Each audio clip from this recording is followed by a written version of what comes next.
Okay, so thank you everyone for signing up for this. I'm so happy to see such a swelled class.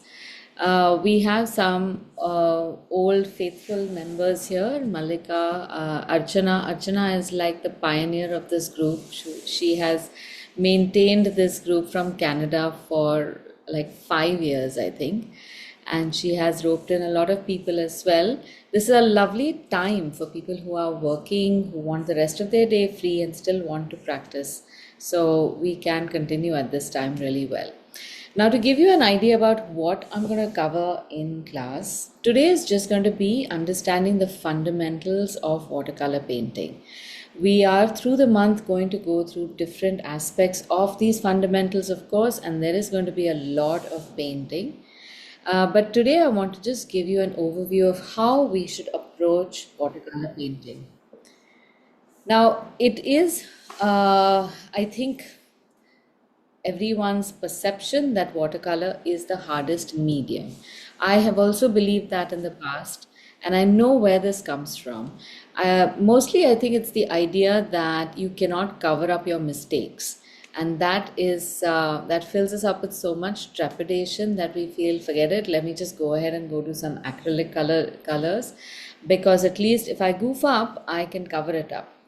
So there's two things to it. One is, of course, it's completely misunderstanding how watercolors work. And second is our own fear about being wrong. And we want to first find a way to cover our mistakes, assuming that we are going to be making mistakes and that making mistakes is wrong. So I want us to just change this perception. Mistakes are just another way of doing something, or doing something that you did not expect to happen. And somewhere or another, whatever you consider your mistakes are going to be a technique that you will use somewhere or the other.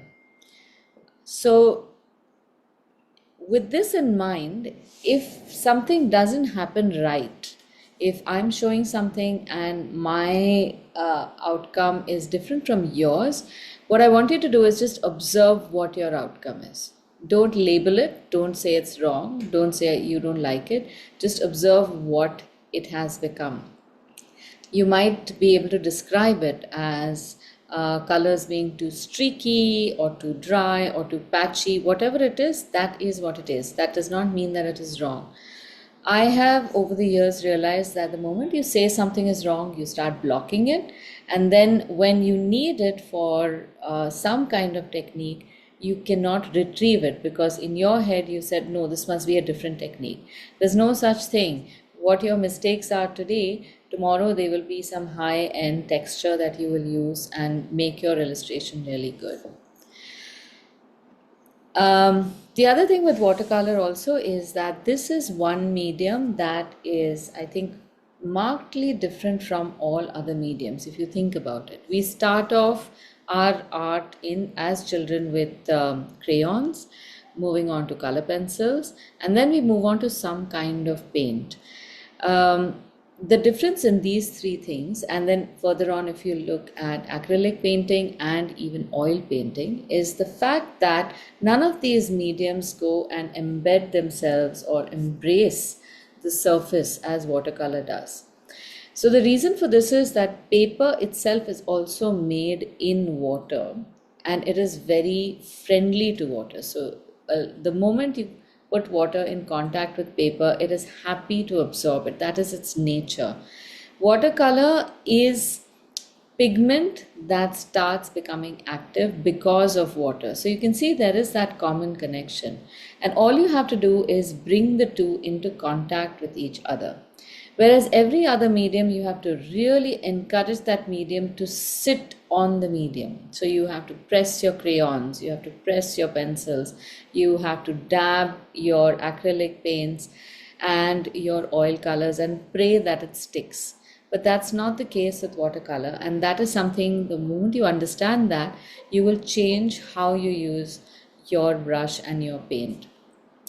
So with watercolor, the thing to remember through this class and through this month, and then you won't have to remember it anymore, is all you have to do is aim to stain the paper. We don't have to do anything more. It's just stain. Just take some pigment, bring it in contact with paper. The paper will get stained, and that is a painting. You don't have to do anything more than that. All right? Okay, now I had shared this booklet with all of you, right? Everyone has had a chance to go through this. I'm going to go through this right now. So, for those of you who haven't got this, let me know. It will be there somewhere, but I will also share it again because some of you have joined the group later. I'm going to go through some of the basic materials that you should have. Since some of you are in different countries, you might have different materials, but I will just try to describe to you what kind of material that is, and hopefully it is an equivalent match.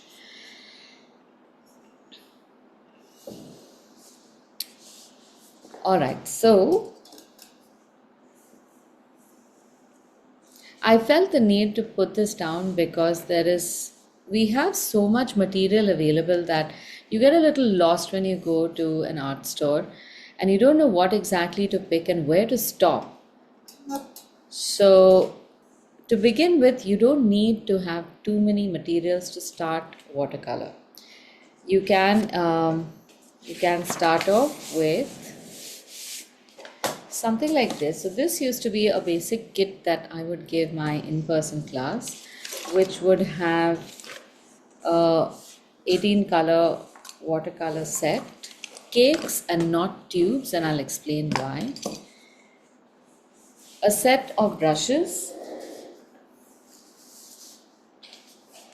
So this is a very nice set from Camlin. It has got 7 brushes of different thicknesses. This is the S68.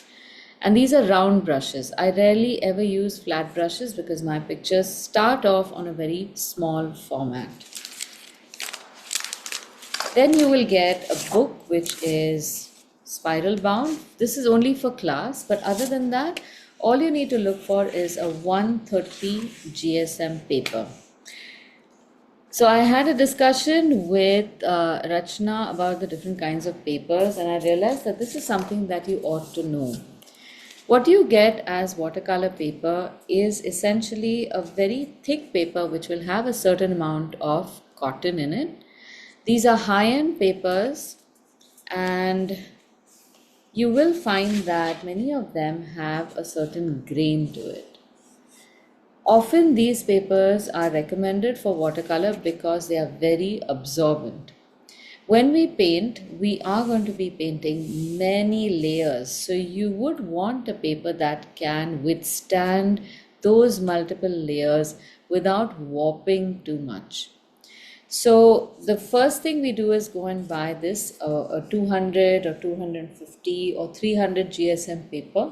But when you start painting on it, you realize that it's a little difficult. Somehow it doesn't work. And the reason it doesn't work is because you have to put in so many layers before the colors actually start making sense in the painting. So when you put your first layer, the color spreads in a certain way depending upon how much pigment and water you have. And sometimes it doesn't spread at all. So all you get is like a texture and you don't know what to do with it. And then when you start adding more and more layers, it starts becoming very muddy. So I would advise to keep any paper above 160 GSM away and start with something that is a lot smoother and a lot thinner. So this smooth paper is called a hot press paper, and you'll see that it does not have the kind of texture that this 130 GSM paper has. It may seem very minor, but this texture will stop you from making really fine lines, and also it'll take such a long time to dry that you might lose patience. This paper will warp to a certain extent, but that warping is almost like a hard stop. The moment you know it starts warping, you know you have to wait.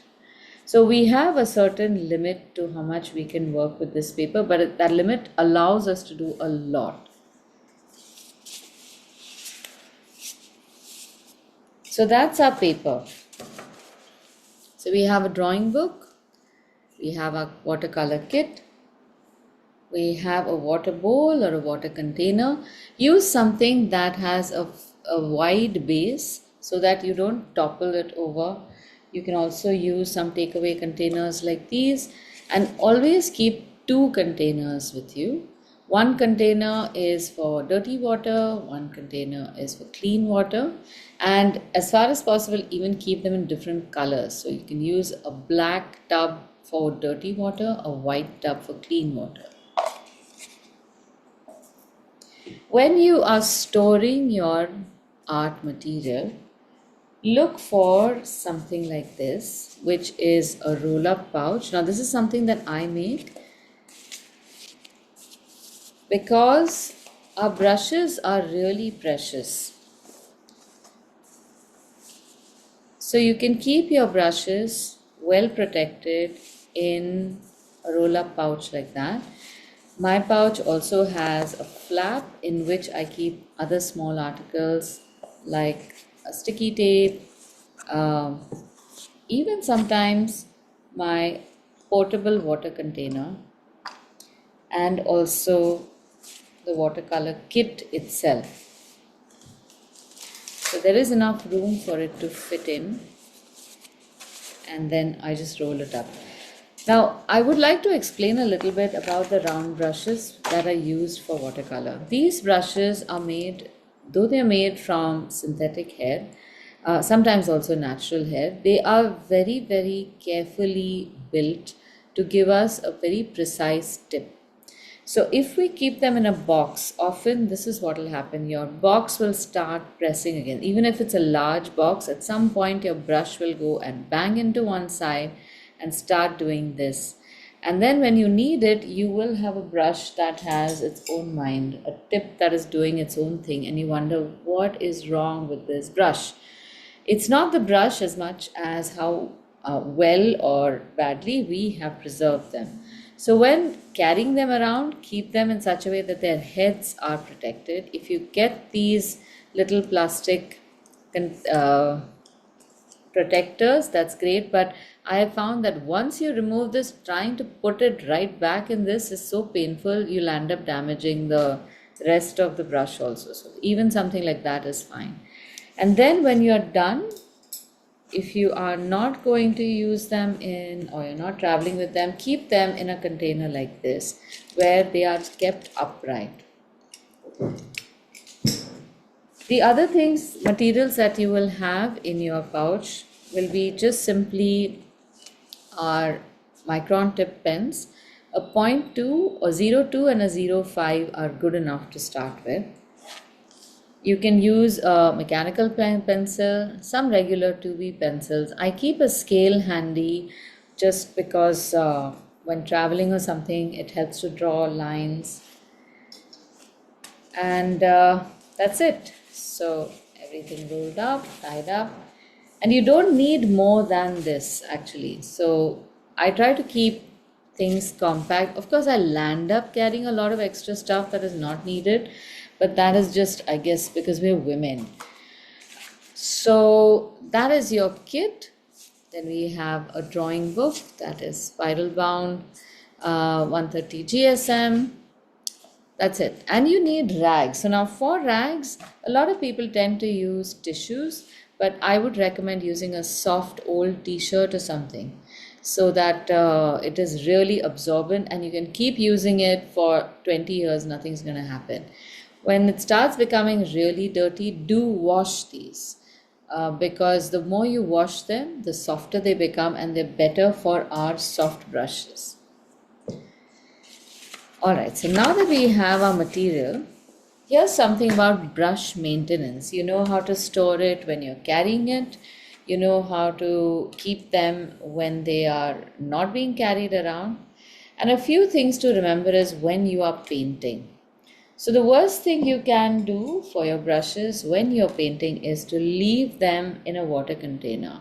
This is something that is shown, I think, in movies or whatever, and then you'll have like 5 different brushes and some actor will take this out and do some very dramatic painting and the brushes are screaming in the water container because They are wet and vulnerable, and when they are touching the bottom, they are bending again. So they will be sitting like this because they are not tough at the bottom over here. They're really soft.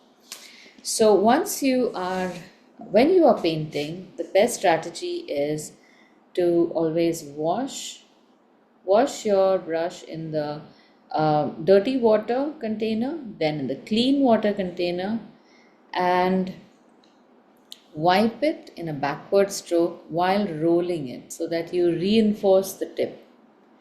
And then just place it on something like a rag itself because you'll keep using it. That way, the tip is always protected. Now, when you are painting, the same thing applies for painting as well. If you dunk your brush in the paint like this and try to dislodge pigment like that, you're doing the same thing to the brush that you should not do in the water. So when you are picking paint from the cakes, again use a backward motion, and this is usually enough to get as much paint as you need from the cakes. So always backward and never do these things. So even if you're in a rush, this is not going to get you more paint, but it's definitely going to damage the tip of your brush.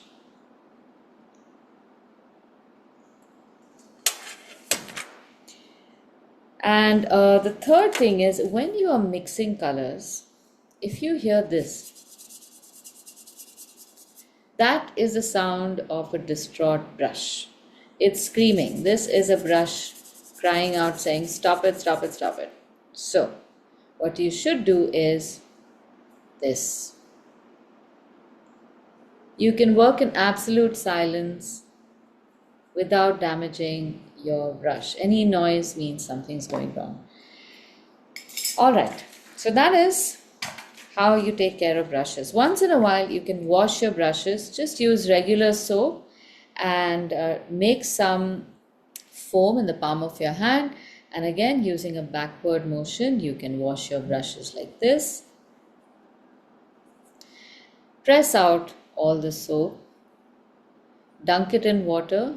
Remove almost all the soap, but it's okay to keep a little bit so that you can then roll it into a nice tip and then store it, let it dry in the air, and you'll retain those nice tips like the brushes were new. The theory is that if you look after your brushes like this, they will last you a long, long time. So you do not have to buy brushes too frequently. And then when you buy those expensive $16 brushes, they will last you a lifetime. All right? Okay, so let's go over some basic materials. You have your paints, which are in the form of cakes or tubes. Now, tube colors are very good if you are going to use them for a large format painting. So, say you have even an A4 size painting which you want to make a huge wash on, it's better to use tube colors. For that, you can get a palette like this or even a larger palette which has got reasonably sized wells, some small wells, some long and some wide wells as well. And in those, you can just squirt out whatever colors, make a whole volume of your wash so that when you're painting, you don't run out of paint.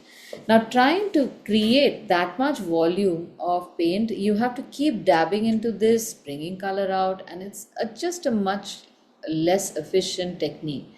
We often do that in class because we make very infrequent washes of that scale. So I'm not insisting that everyone get tube colors just because on the off chance that we will be making a large wash. So we will use this only.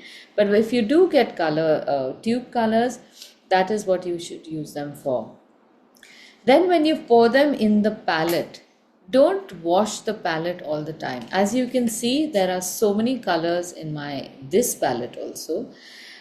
You can often find a shade that can work for you in any painting. So on a given day, if there are 20 shades over here, I will end up using 15 shades from the ready colors, whatever color my actual painting is going to be. It's just how watercolor works. The palette you choose should be a light colored palette because you want to get an idea of what shade you're mixing. So you don't want something that is too dark, otherwise you will misinterpret your color. With brushes, please choose synthetic brushes. There are wonderful synthetic brushes available now in the market. Mostly this S68 kit works brilliantly, but if you feel like it, getting a one flat brush might be helpful. So something about this is I think a half inch or 3/4 inch brush, 18 brush. So flat brushes, you will find the width written, and always choose soft brushes. So the hair on this is different from the brushes you will use for acrylic or oil paint. We've already covered papers, water containers, rags. Now the spray bottle, this is something that you can reuse. Any spray bottle that you get, you might have. This spray bottle helps to activate your colors before you start painting. The only other thing we can do is take a little water and put a drop on each of our cakes and activate them. Again, too tedious. A more efficient way is to just spray the whole thing and let the top surface of the cakes activate. They're much easier to use. Micron tips are pens like these on which you will find something like archival ink or waterproof ink written. These inks can be used, or these pens can be used for drawing and then painting over, or painting and then drawing over as well. They are being waterproof. The ink is indelible, so you don't have to worry about the ink running and smudging. With pencils, for watercolor, we tend to use just one light pencil. Typically in watercolor, you will draw very little bit and do most of the artwork with paint. Then we have a flexible kneadable eraser. Now this is the state of my eraser, but if you just bought it, you will get it in like this chunk, like a brick. And what you should do is just break it up like that and make it pliable. It can actually stretch to almost a meter. I used to have a pair of Korean students who would spend at least 15 minutes every class just trying to see how far they can pull my flexible eraser. Now this eraser is different from our regular erasers in that it only picks up the graphite and does not damage the surface of the paper. Normally when we have our stiff erasers, when you erase, there's a whole lot of eraser dust you create. That again starts interfering with your painting.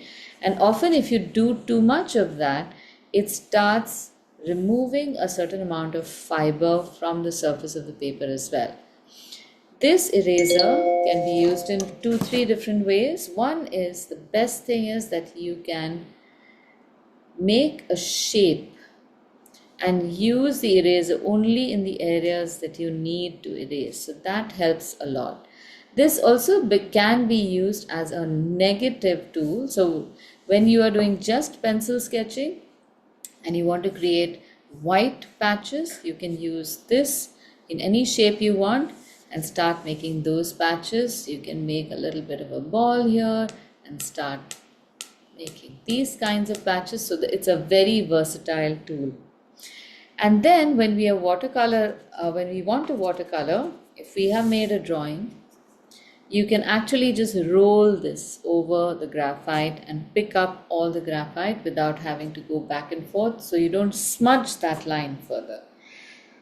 When you're storing this, look for a small container like this in which you can keep it away from air, because this dries up really fast and crumbles and then it becomes pretty useless. So that's our wonderful kneadable eraser. Alright, any questions so far? I know this might be too much to remember. That's why the booklet. Feel free to make a copy of this if you want to. It's all in A4. Yes, yes, Malika. I think I'm jumping a little ahead, but you said when we are working with watercolors, we're not doing a lot of drawing with the pen. My question was, you taught us in the first class of pen and ink, you taught us hatching and cross hatching and stuff. So where do we use it? I mean, do we use like make a picture using pen and then do the cross hatching and stuff, and then put watercolor in it? I mean, would it look very archaic? What's the No, no, style? no, no. Yeah. So when I say that in watercolor painting you don't do too much drawing, I mean that typically a traditional watercolor painting has very few lines that are used often to just define spaces. You don't really draw too much. So if you're making a house, for example, you will make a horizon, just indicate where you want clouds, trees, a small house, no detail because you want the watercolor to do all the talking. Now, when you want to mix it with ink, you can freely do whatever you want. You can make the drawing first in pencil, ink it, put some watercolor on it, texture it again with ink. You can do a whole lot of stuff. You are the owner of your painting. So there's no right or wrong way to do it. You just need to be able to visualize the effect that you want and then feel free to put anything at any stage. Okay. Okay. All right. So we are now going to start painting finally after all this chit chat. And the first thing that we will do is make a color chart to familiarize ourselves with the watercolor kit. So I just want to know, does anyone have a watercolor kit other than the Camel kit?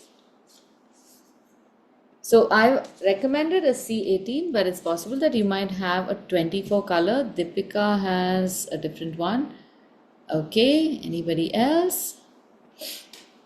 All right, so I'm just going to show you how this kit works and how we are going to make a color chart out of this. And Deepika, for you, you can make the color chart, but I wonder whether you will know the names of the colors also.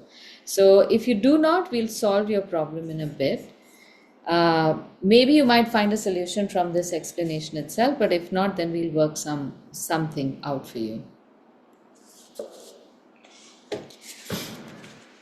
Okay, so whenever you're working with watercolor, you should have a few scraps of the same paper that you are using handy to make rough swatches just to test color in the beginning. That's this point. Then let me open the kit for you.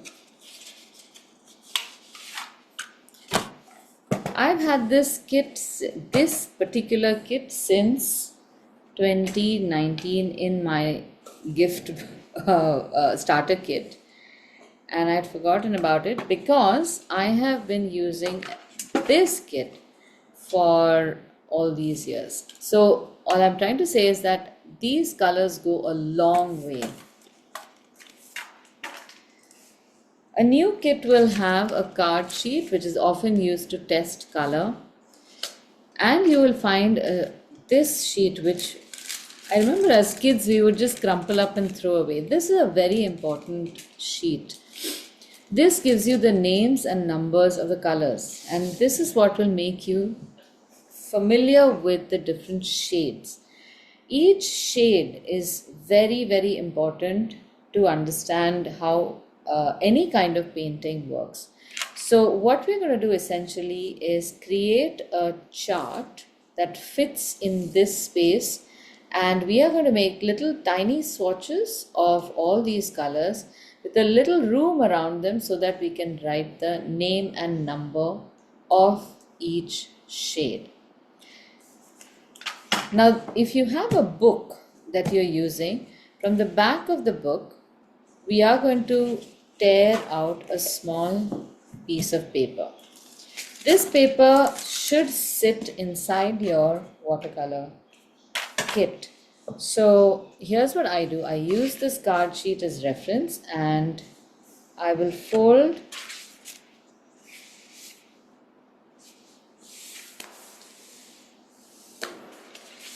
a small piece from the back, tear it out.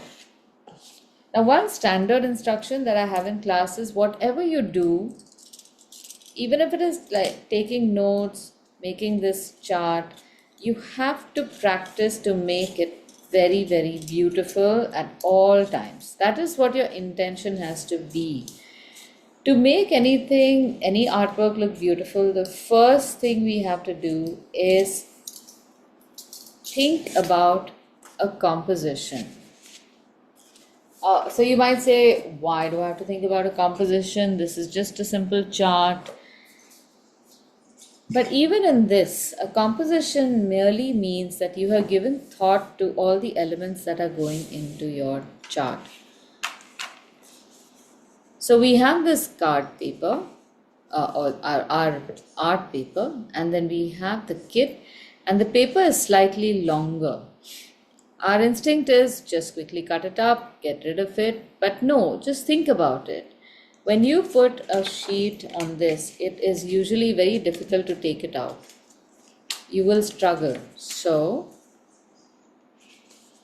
mark the end of the space and just make a fold. This little thing will become a handle for you to easily pick up your color chart. So you don't have to cut anything more. Now on the other side, and of course you can fold this in any direction you want, we have to write information like this. So we have to write which colors these are, what paper we have, and then we are going to draw 18 circles equally distributed with enough space around them to accommodate letters of the colors. Now, how do I do this? I know I want to keep extra space over here for the letters. So what I've done is I've kept that space, marked a point for how much space I will need. And don't do this, I just want you to see this. I fold the paper, but I do not press it down. I will just pinch over here so that I get a crease instead of folding. Unnecessary folds make your papers look very ugly. So I will do this and just make a gentle crease on one side. So I get at least a marker for how much, where the center of my 18 colors is going to be. And then on that line, I will come to the center, keep my finger on the center line, and then draw a circle on either side of my finger. This looks very childish, but it is so helpful. Now what we have is the standard size of our color swatch and also the distance in between the swatches.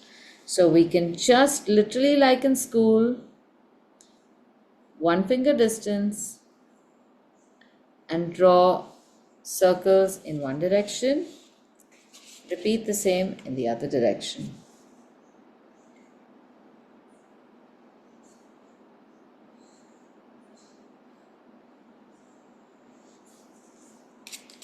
And again, as you can see, my circles are not perfect because that is not the exercise we are doing today.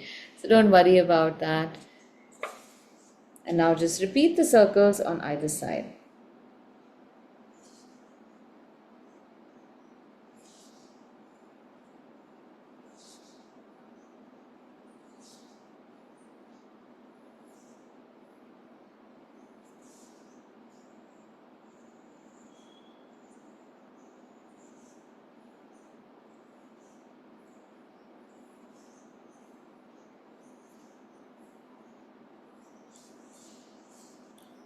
This way you will have distributed your swatches perfectly, and this is a good composition.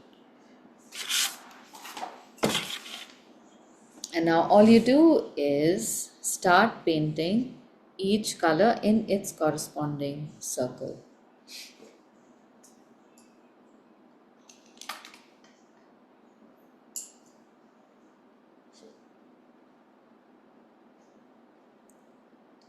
So practice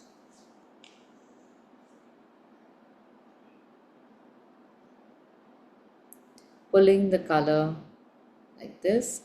We need very little color, so we don't have to use the palette. Otherwise, this is where you can mix colors. So just take that pure color and apply it.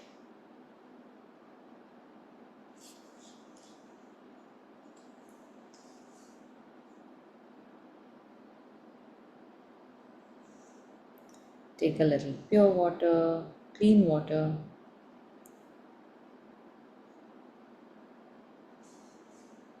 And do this part slowly. It's not too much. It'll not take too long even if you do it slowly.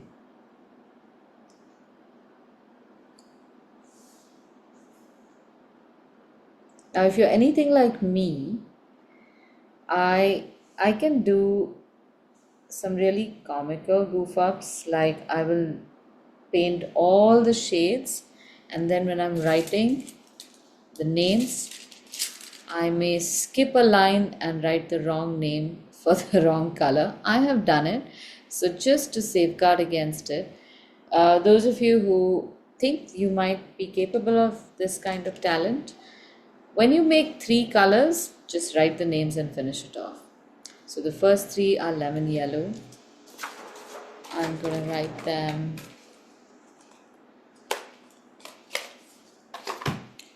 around, and you can decide how you want to write them. You can write the letters on top and the side and the number below.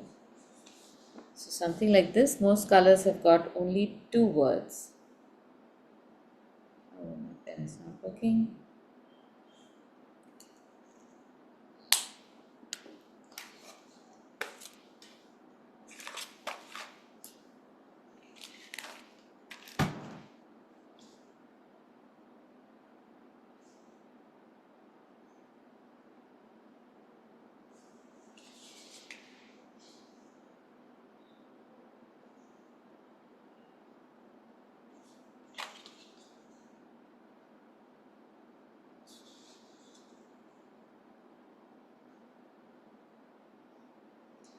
In colors where the word hue is used, you can omit writing that.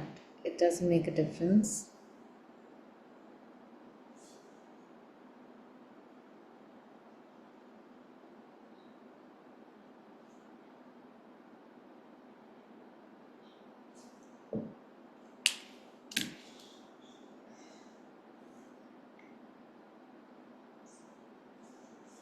Now, over time, you will start becoming very familiar with these shades. And that is what we want, so that you should be able to rattle off their names and visualize the shade that the names represent on the fly. You should not have to refer to the color chart or this name sheet to know what color we are talking about. That's one. Second is also each of these colors has a nuance. So there is a reason why these 18 colors have been chosen in the kit. Now, case in point, if you look at the light red and the burnt sienna, to a beginner's eye, they look almost exactly the same, and you wonder why would you have 2 colors which are so close to each other on the same palette. But when we start working with them, you will realize that okay, for the most part they are interchangeable, but in a few places what burnt sienna can do, light red will not be able to do. And that day it just feels so good that you had this color. Eventually, what we want is that you should be able to recognize these colors in objects, not just when you are making the painting. So that almost like if you've seen the Matrix, when Neo starts seeing the whole world around him in terms of a formula, these numbers, that is how you will start seeing the whole world around you. You look at a wallpaper and you'll say, okay, maybe this is a cream with a little bit of burnt umber, then a little bit of cobalt blue. You will be able to start seeing everything around you in terms of your color palette. That is what we want eventually. And also, you will start seeing it as the layers that you are going to create, the mixes, the bleeds. So, knowing your colors is very important, and you don't have to really stand in the shower and mug up their names. That is not how this works. The more you paint, the more you start saying, should I add a blue versus should I add a cerulean blue? So when you are addressing these colors, try to address them with their name rather than their chroma, which is the nature of their color. All the blues will be called blues, but there will be 16 different types of them. Similarly, with all the other colors, these are the different shades.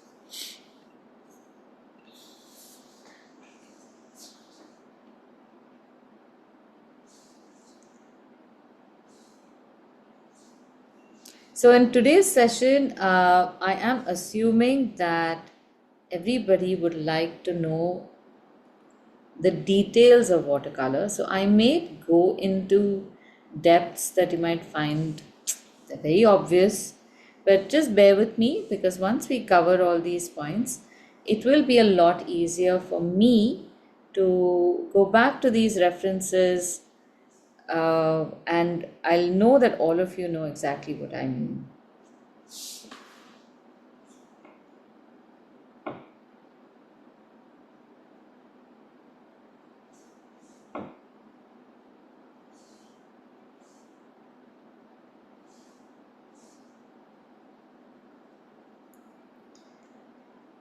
Now, while you're painting, you will notice that some colors readily jump onto your brush and can you can start painting with them right away, and some colors tend to be a little resistant, like ultramarine blue takes a lot of encouragement to become active. Debani, you had a question? Yes, ma'am. Ma'am, when you say while picking the colors Mm-hmm. to do a backward motion, can you just show it in action? Yes. So this is what I'm going to do. Um, I'm rolling my brush and then I'm pulling at it like this. So, what we wanted to avoid was doing this, and I've seen a lot of my students do this versus rolling and pulling backward because then if there is any excess water, that just remains on the cake, and what you get is pure pigment. Does that help? Yes, ma'am. Thank All right. Aditi, I have a question too. Yes. Just I've used these cakes, but I've never really paid attention to these numbers. What do they correspond to? Like these numbers under the Yeah. drops and everything. Yes, so the numbers are given by each company to their colors just so Mhm. that they can um identify them better. Now, Mhm. there will be a unique name and a unique number for most of the colors, and they will generally be the same for that medium. So, if you were to go for cakes and tubes of watercolor, they would have the same number. So, if you are creating a small painting just as a sketch for a larger painting, you can use these cakes to figure out what your composition is going to be like, but then you might want to choose larger tubes to make the final work. So, you should be able to pick the corresponding color in a larger or the same color in a larger format. That is where the numbers come in handy.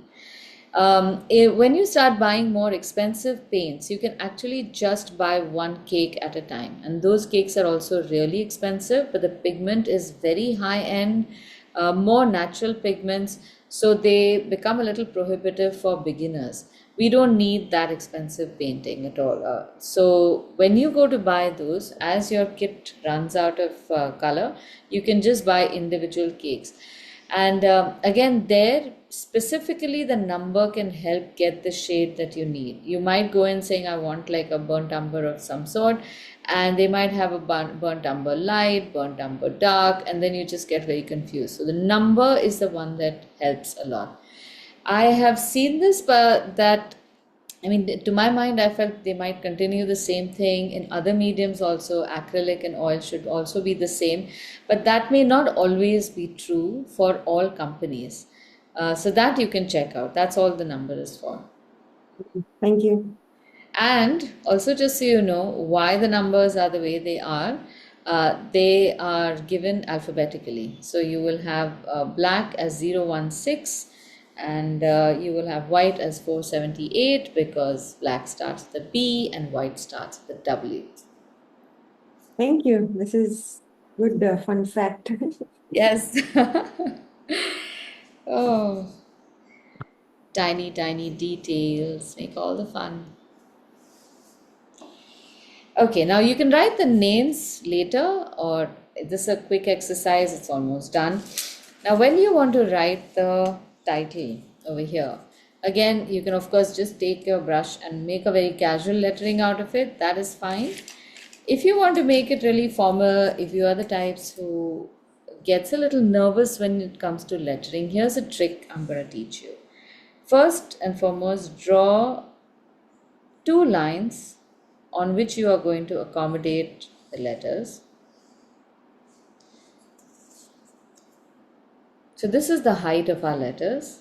Draw the end so you know this is your limit. You don't go beyond this. And then mark the center.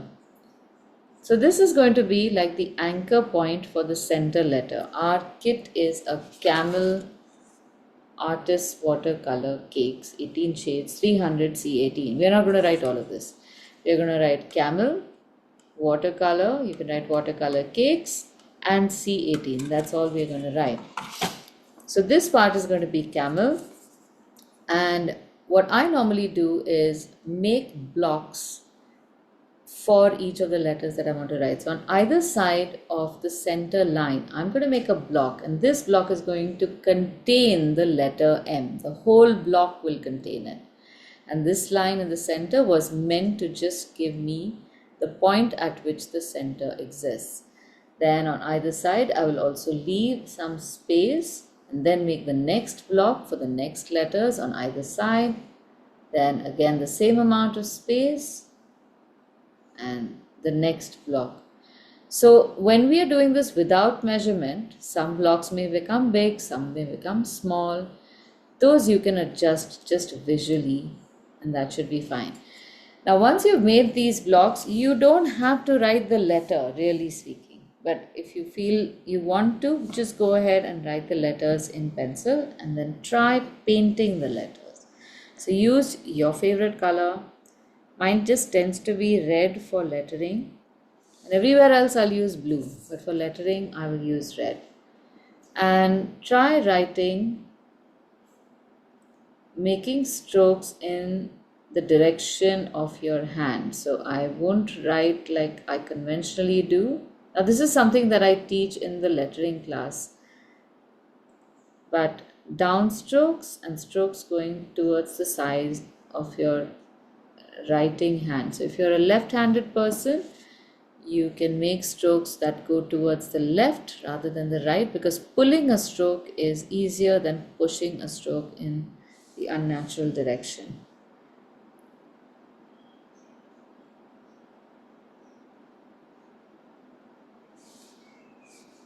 And just try to make straight strokes. Don't do too much of decorative work here. You really don't need it.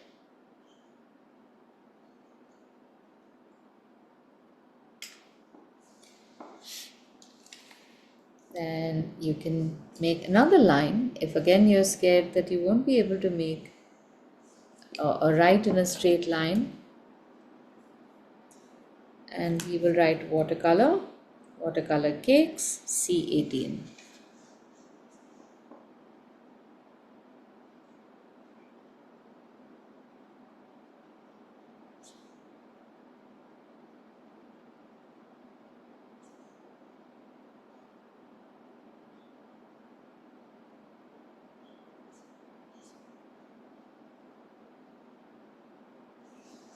And below that we will write the name of the paper. So this, my paper is just drawing paper.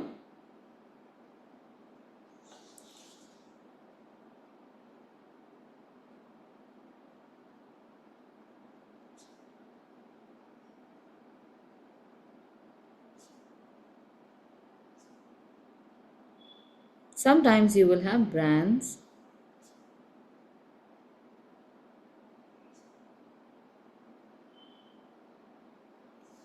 So you write the name of the brand and the thickness of the paper. Sometimes the brand itself will also have a particular name for the paper.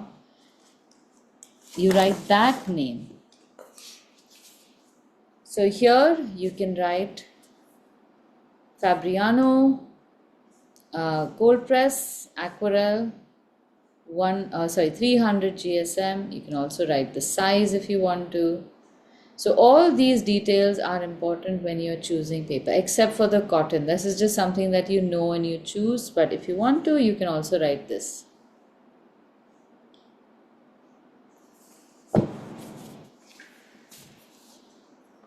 And now that we have made this introduction to your own watercolor kit, always keep this because you never know when you might need it. This stays in here. Oops, oh no, it's dry. And all of this, and you are set.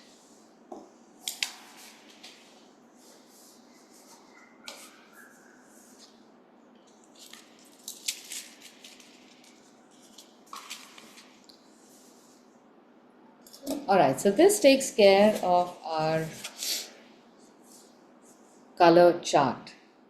Now this is a small color chart. We are going to make a larger color chart a little later. So a few points when we are mixing colors. Now let's do a couple of exercises. The first exercise we will make is to make washes.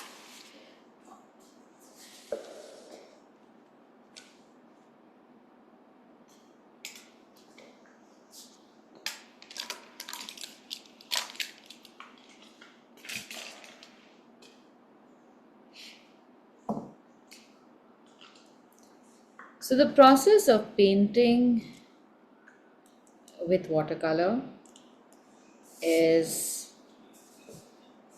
using layers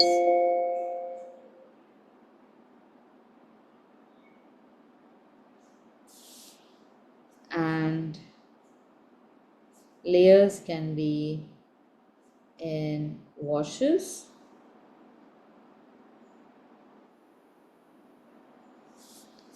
and also with some details. Layers with washes and details.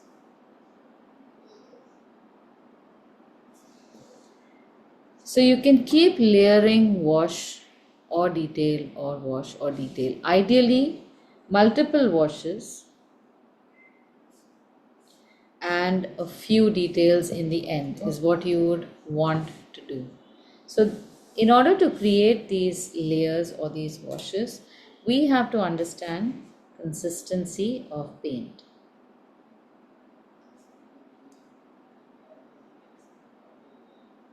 So the consistency of paint is determined by water content.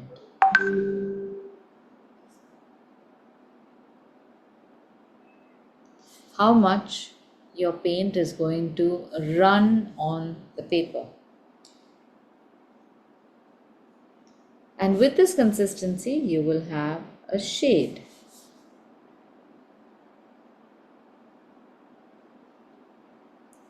That is the amount of pigment.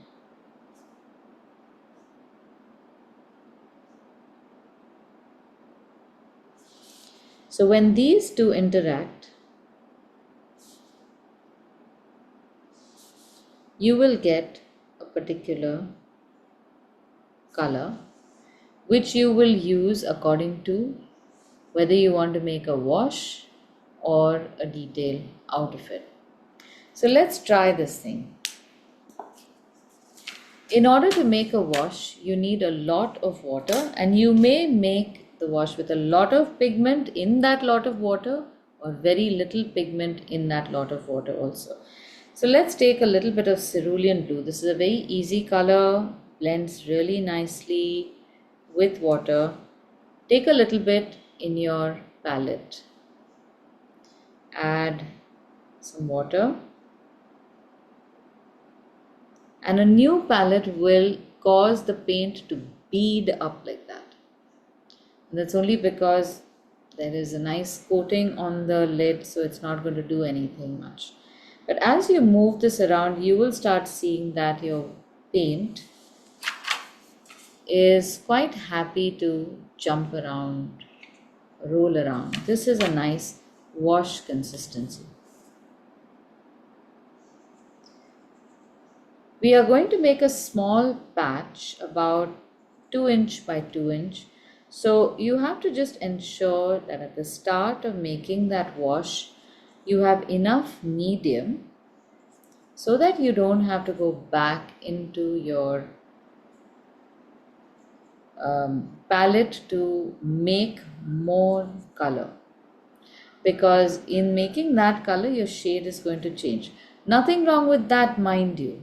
But again, for beginners, you just become very nervous when there is a slight change in your shade.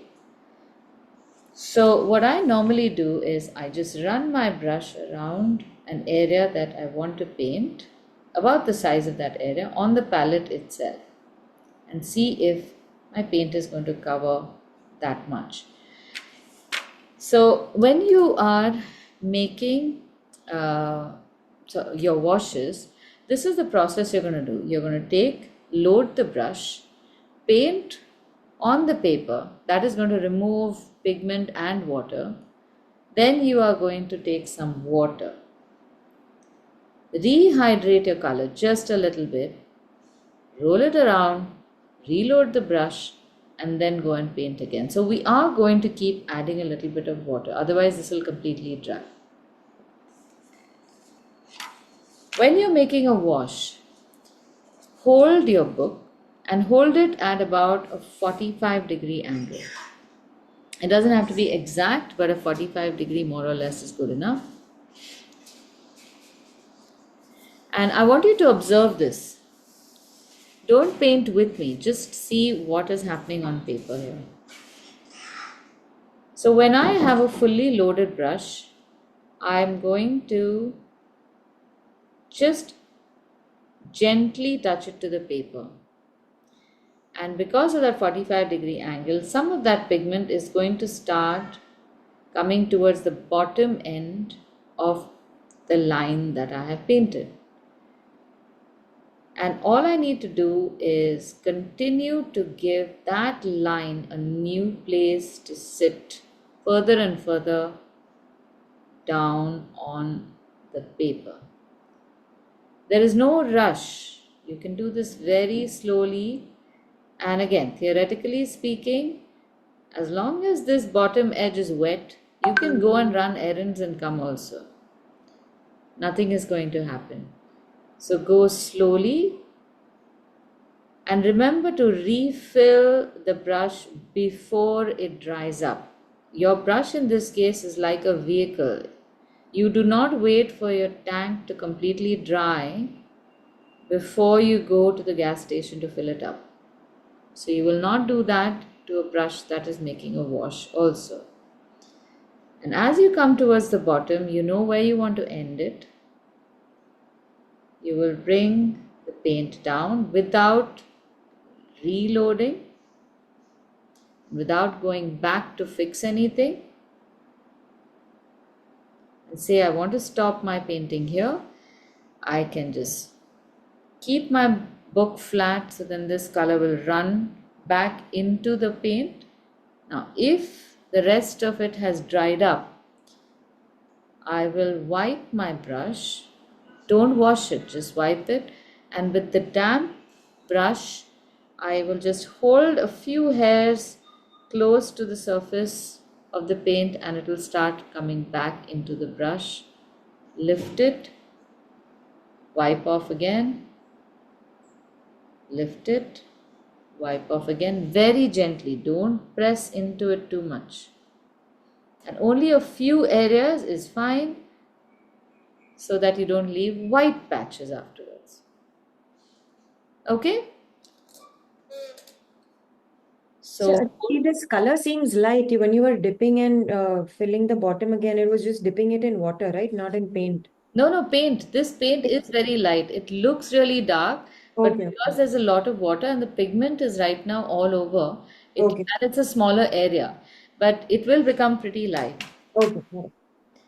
And before you all start painting, just try this exercise. Just take any big fat brush and on the back of your hand, make the gentlest stroke you can. That is the kind of touch you ought to have on paper. Okay, the paper will not be able to give you that feel. That's why first put it on your hand and see. It should just barely tickle your skin. If your hand is too close and you're doing this, that is going to bruise the surface of the paper and leave patches. So, light hand.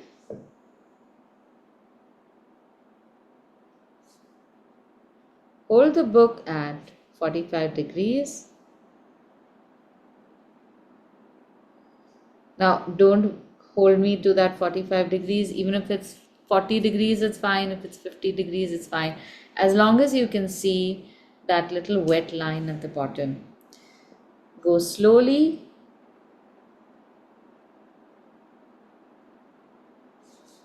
Make 1 or 2 lines and then refill frequently.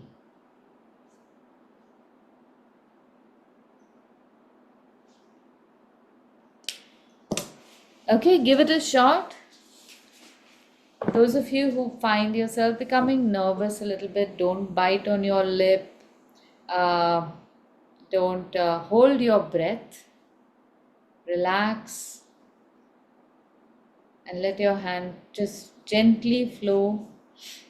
And of course, keep your hand anchored down. Even if the book is at 45 degrees, don't keep your hand in the air like that. Let me just show you. This was again something that somebody had thought, because they wanted the hand to be so light.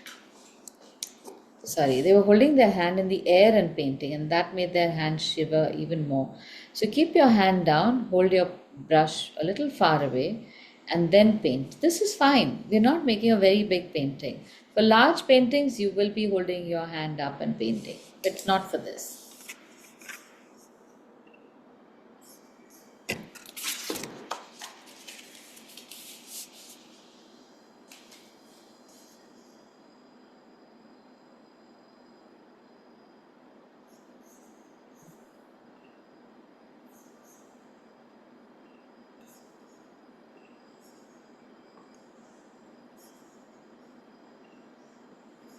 Yes, Malika.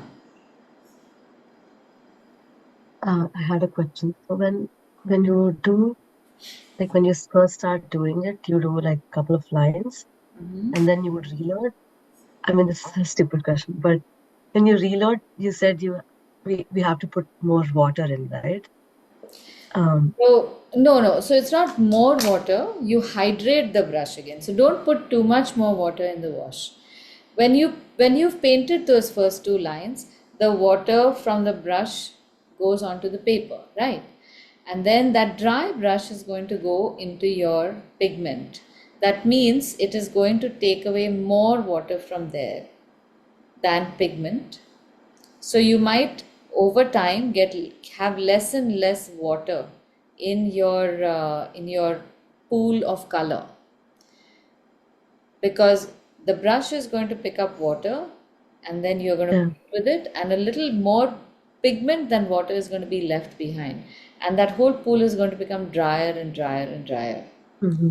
So once you've painted 2 3 lines, just dip your brush in the water, just take a little bit, just hydrate it a little bit, and Yeah. come back and activate your color and then Got paint. it. You will So get this. again, my question. You Yeah. get it, and it's not a silly question. It's okay. No, the other question I had, this one may sound silly. The question I had was when we want to dip the brush in water, do we do it in the clear water or the muddy water? We don't want the pigment to change, right, with muddy water. But if we are Absolutely. dipping in clear water directly, the pigment will go in the clear water, and the clear water is gonna get muddy. So what is it? So no. So the shades that we're making right now, you have, even if you have two containers, it's not going to be too muddy. So right now it does not matter. But this is just logical. If you feel that your water has become really muddy and the Yeah. pigment that you're using is very dark, always wash in the muddy water and then pick Mm. up from clean water. Yeah. So which which water to wash in all depends on whether the water is clean or not, and whether it's going to change your shade or not. Okay. Yeah. So I have been when I was a kid, my parents did not really buy me too many art materials, because I mean this was the case with all of us growing up, that they would buy, somebody sometime would get you a kit for your birthday and then you had to preserve it through the rest of your life. That's what you felt. So I have developed an ability to paint without using too much pigment. So my water often remains pretty clean even at the end of it. So there are ways in which you can conserve pigment and paint so that you don't use two containers. But over time, we will be building up so many layers that that is going to happen. So I would just like you to, you can take it up as a challenge. I generally do that in schools. When I'm teaching kids, I ask them to paint without having any pigment in the water. Don't waste the pigment in the water. Finish using it. You can drain a little bit in your palette, wipe a little on the rag if you need to, but the water can remain clean. All right, so I need to do a couple more things. We are still 15 minutes away from the end of the class. So the next thing we're going to do is, after you're comfortable with this, is do a wet on wet technique. So the two big techniques in watercolor painting are these: wet on dry and wet on wet. So the wash that we have made right now is going to be our wet on dry sample. We are going to make a second wash on which we are going to do a wet on wet technique. So I want to show you this again. Let me demonstrate and then you can paint as well. So I want to show how you can use the wet on wet to create trees. And we are going to create a green along with this blue to apply um, as the foliage. So when you're mixing colors, here's another thing that you should know is, say you're mixing a slightly blue-green color for the trees. So you're going to use a blue and a green. But you don't really know at what point how much blue and how much green is going to give you the right shade. So you start with a green and then start dumping blue in it. And then you hope that after a few turns it's going to be right. And then it becomes too green. So then you start adding more blue. And then all you start getting is a bigger and bigger puddle of the wrong color. So when you are mixing colors, try to keep two pure colors away from each other and bring in a little bit of each into a central area where you start getting the right shade. And at any point, if you feel you want to move the shade in one direction or another, you can just bring in more color from one side or the other. So the entire lineage of that shade should be available for you in your palette. So I'm going to demonstrate that to make our green. Our blue was a pure cerulean blue, and since we're going to do wet on wet, I need to prepare the second color beforehand. So I'm using a sap green. The sap green is a very cute, pure color. It's like, excuse me, a nursery grade color. But for a mature painting, sometimes it can be very annoying. So I would like to add a little bit of,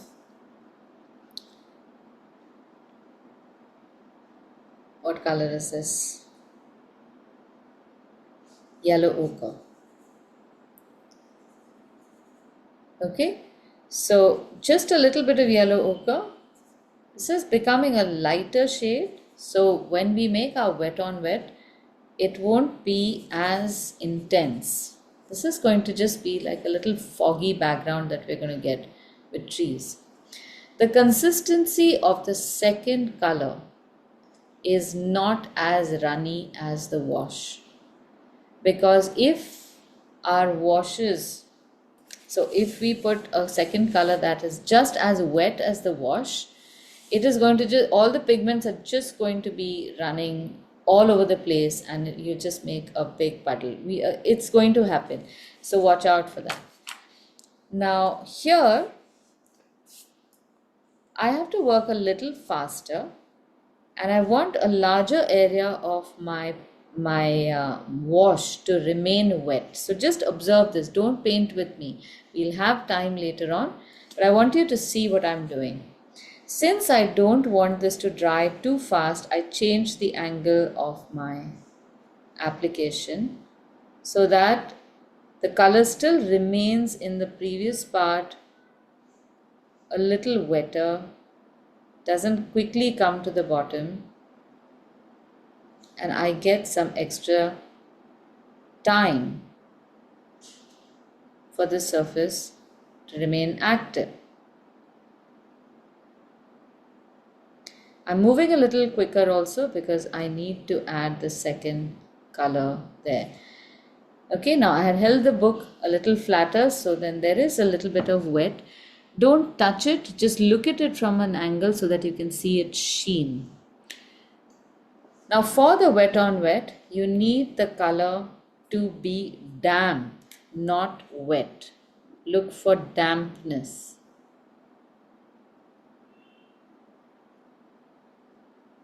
If it is too wet, everything is just going to spread out.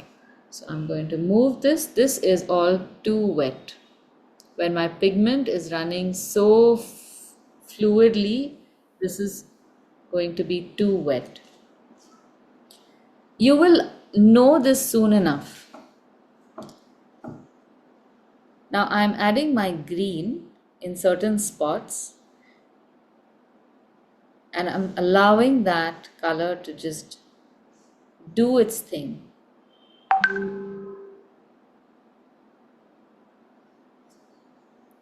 I'm not taking more water this time, and I've created some kind of texture. This is the unique crowning feature of watercolors. Very few other mediums have the ability to do this, and this unfortunately is what scares everyone away from watercolor. That it does its own thing, it's unpredictable, and we don't know what to do with it.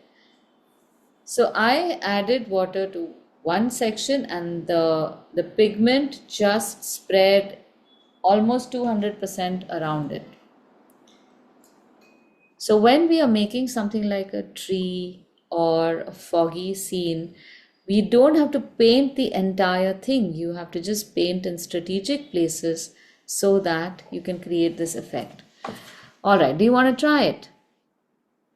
So this will become like the first layer of the painting, and then we will go into it with the details.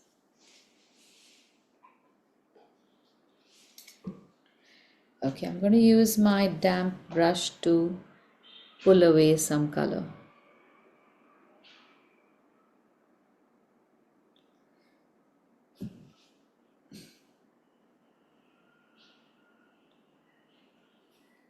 So these wet on wet patches are a very nice time pass exercise. When you're sitting thinking how you can have fun with watercolor, just make a wash in whichever color, take any other color and throw it on that wash and see what you make.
I think you should be done by now.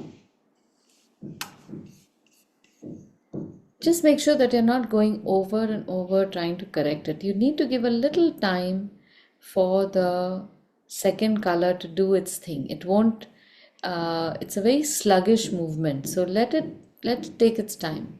Don't try to control it too much. Now, while the wet on wet is drying, I'm going to show you two things. This you can do with either a fat brush or a thin brush. So in this case, when you're making the washes, your brush size becomes really important. And I should have told this to you beforehand. But since I haven't, there's a chance that some of you have used a thinner brush and might have gotten some patches. So a fat brush is great for washes and a thin brush is good for detailing. But a fat brush can also be used for detailing as long as we have a nice detailable tip. So what kind of details can we make? Now on the wet on dry, once the pigment has dried, you can make sharp lines on a previously made wash. So these sharp lines can be made thus. I'm going to use the same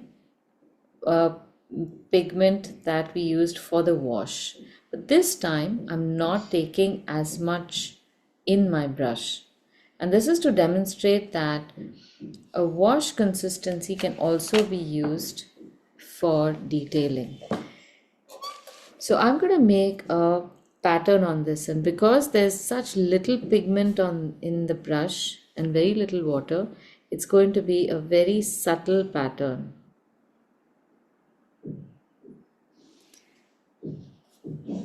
So while on the one hand we do use very bright colors, this subtle painting is not much talked about technique in watercolor.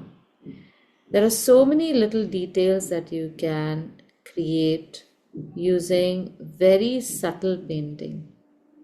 And often I use the same shade as the wash and create a sense of depth, almost like a self on self. Now, here's two things that you need to know.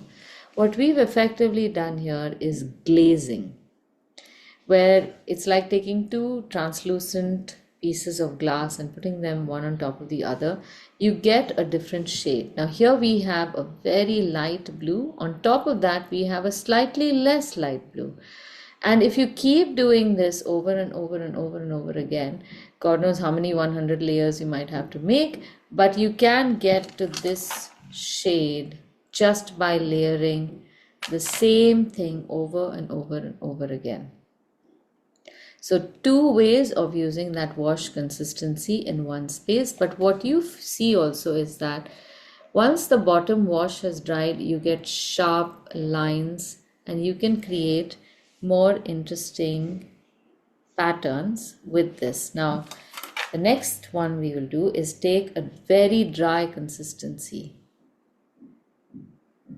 which is not going to run anywhere. It's just sticking. And this one will give us the sharper lines and the more deep color. So this is the kind of detailing we can do wet on dry. This is the wet paint going on to a dry wash. Alright, do you want to try it? I have used a number 9 brush, very audacious of me. But you can use a 0 number, a number 1, a number 2, anything that you feel comfortable with. I tend to use just one brush for all sorts of stuff because I'm very comfortable with my brushes. This brush I must have had for 5 years now, and I sometimes can't even tell which brush I have in my hand because it all depends on the consistency of paint. If your brush tip has a nice point to it, you can do anything with it. What was I going to say? Oh, a thought just comes and leaves you. Aditi, Yes. sorry, my this whole watercolor box that I have is again like from my college days, a Huh. good 15, 20 plus years or so. And it's still on, but it would work differently, right? Like there would be some particles that would come and play differently than the fresh bricks, right? Not really, no, no, no. So if it is, unless it's become really muddy, then in that case, just hold that entire kit under water. I did that yesterday. Yeah. Yeah, let water run and just dab on top so you get rid of, usually there is fiber, dirt, maybe some other colors, especially if your kids have used it, then that's temporarily a small death for your paints. But they do last. I have worked with those kinds of colors also. Nothing will happen. The pigment stays pretty nice. Now, the other question to ask is, are you feeling joy when you're painting? Because that is something that 9 o'clock. colors sometimes don't give you. So it's not a very expensive kit, just get a new kit. It's I'm much glad you told me to get this paper. I know the struggle I've had with those, and this is just so much. okay. All right, so it is now 90 minutes. So technically, if anyone needs to leave right now, you can leave. But I would borrow another 10 minutes just to show you a couple of more things and give you an exercise for the week. So, the color mixing thing, which I did not show you properly, I want to show you one more time. And I want to show you how to make these fine lines. It's just one technique that you should know. And then the rest of the week you will help. So what I've done over here, while I told you not to do it, I've gone and done exactly what you should not do. So let me demonstrate again. You put your green here. This is your sap green. And your yellow ochre here. So you always know what your pure colors look like. and then we have made this color in between. So I can keep taking some color from here or some color from here and make the shade that I want. Now we are going to do two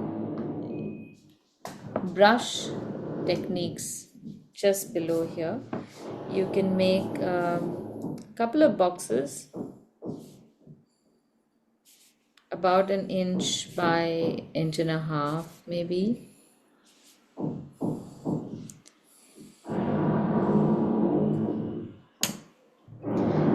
And in this we are going to make two kinds of lines. So we need to have slightly thicker paint for this. Just slightly thicker. It should still have enough water so that if we draw a line from one side to the other, you won't run out of paint. Now you won't know possibly how much water that means. So if you are running out of paint and it's becoming a little dry towards the end of the line, then add more water. That's all. We keep learning these things as we go along. All right, now there are two ways you can make lines with the brush.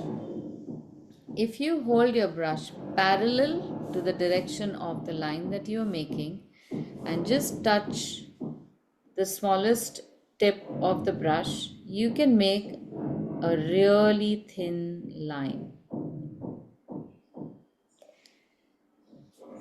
And you can keep loading the brush and keep pulling the line, and it will pretty much stay the same thickness throughout. I have anchored my hand on the paper, so I'm not holding my hand away from the paper, and I'm not just moving my fingers because that changes pressure.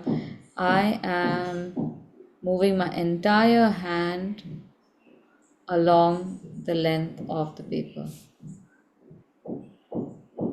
for as much as, so I keep my fingers and my brush steady. And the second thing, if I keep my brush perpendicular to the paper, I depend on this little curved part at the tip of the brush, bring that into contact with the paper and make a uniform line of a certain thickness. It's as easy as that. If we try to make this line holding the brush parallel, you will get like a pointed edge, which you don't want. But this way, you can monitor the thickness and also get nice fat edges without having to adjust them later on. And where will this come in handy?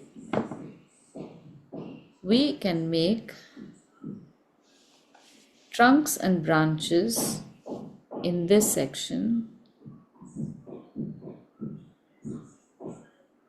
holding the brush perpendicular first and then parallel to the line that we want.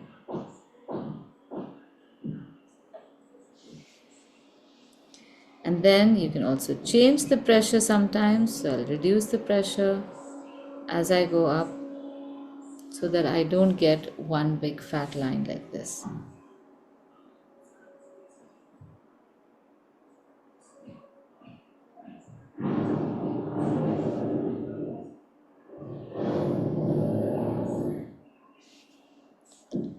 Okay, do you want to give it a shot?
Okay, now since people might want to leave, I'll just give you an exercise for next week.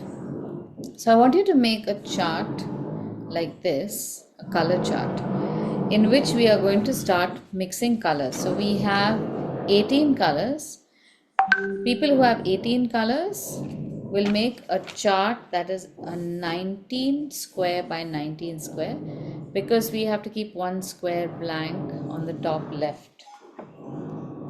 Okay, so say I've made this chart with 4 colors: gamboge, scarlet, cobalt blue, and sap green, and I have created 5 squares on top and 5 squares upright. So on the top, we are going to put pure colors. In the center, vertically on the left, you're going to put the pure color, and just like a multiplication table or any table for that matter, wherever the squares intersect, you are going to make that mix. So the first square over here, there are 2 gamboge, they will intersect, so you will have gamboge here as well, and that's why along the diagonal you will also have the pure shades. And then everywhere else, you just run your finger down and say, okay, on this column, in this row, you have to mix scarlet and cobalt blue. You mix it here, and there will be another place where cobalt blue will also mix with scarlet, and you mix the same color there. So at any given point, you will have at least 2 places where you will mix the same color, because that is how our chart works. So you should have a nice big 19 by 19 chart at least, in which you will have a very lovely rainbow shade of all these colors happening. I'm going to share an image of this chart that I have made I think it was in 2023 that I had made it, so I'll share it with you, and that becomes your homework.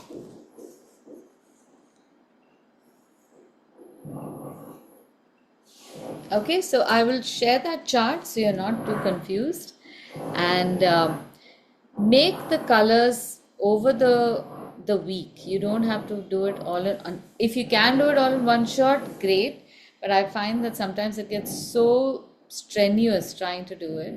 It's not relaxing anymore. So don't do it like school homework, and I do not expect that you will have done it before next class. If it happens, it happens. If it doesn't, you'll figure it out. You'll figure the colors out as we go along. All right? Okay. The other exercises, like I said, if you want to try, you can make small squares of washes and try dumping different colors in them. Maybe 1 color, maybe 2 colors, maybe pure colors, maybe mixed colors, whatever you want. You can in fact make a composition on a sheet of paper where you have 8 or 9 squares of washes with different pigments. That itself becomes an artwork in itself. Okay, so I'm going to stop recording and then I'm going to take your questions.